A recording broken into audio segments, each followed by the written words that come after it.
नमस्कार प्रणाम स्वागत है एक बार फिर से अपने सबके मिथिला 24/7 न्यूज पर हम अनिल झा उपस्थित छी और हमरा सबके बीच एगो बहुत महत्वपूर्ण जानकारी भेटल हैं। हम सब ठार छी अखन जे बैरियर लागल छे जतऽ ग्रामीण क्षेत्र के चौकीदार सबके ड्यूटी लागल छे ओतऽ ठार छी और एगो जानकारी भेटल जे लगभग 6 महीना से जे ग्रामीण क्षेत्र के चौकीदार सब छथि हुनका सबके एहि आर्थिक तंगी में वेतन नहीं भेट रहल छे। जतऽ सरकार के सख्त आदेश छै जे प्राइवेट कंपनी के जे कार्यरत वर्कर सब छे तकरो तनख्वाह नहीं रोकल जाए। ताहि स्थिति में जेहन जानकारी अछि जे लगभग 6 महीना से हिनका सबके वेतन नहीं भेटलनि हँ। जते भी मधेपुर प्रखंड के चौकीदार छथि भेजा मधेपुर प्रखंड के थाना के जते भी चौकीदार छथि हुनकर सबके कहब छनि जे हमरा सबके आर्थिक तंगी में एहि मंदी में वेतन नहीं भेट रहल अछि, कोना के जीवन निर्वाह हेतै।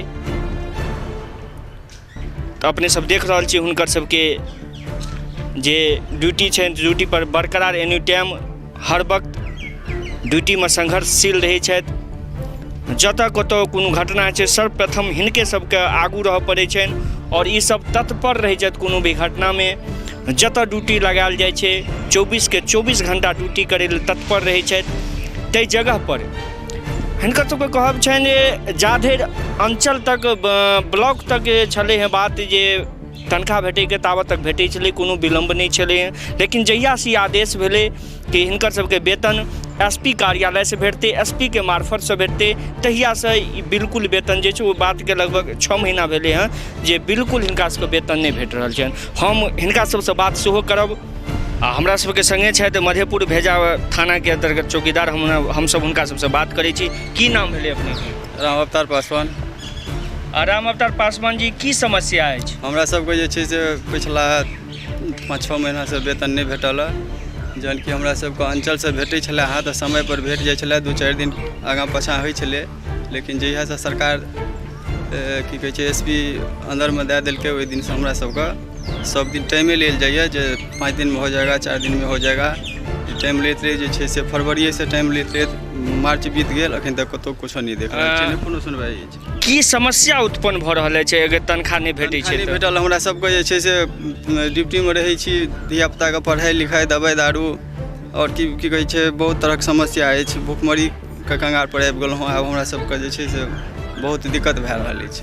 अपने सब सुनिए सकै छी जतऽ अखन सख्त मने छै जे पैसा के बहुत जरूरी छै, आर्थिक एतेक छै जे बिना पैसा के कोनो काज संभव नहीं छै। अगर जतऽ से राशनो अहाँ लै छियै तो ओहो देने से इनकार करै छै जे बिना पैसा के राशन भेटनाइ जे मासिक पर चले हैं, जे महीनवारी पर राशन वाला चले, दूध वाला सब चले हैं, से सब रोकि देलकै हैं।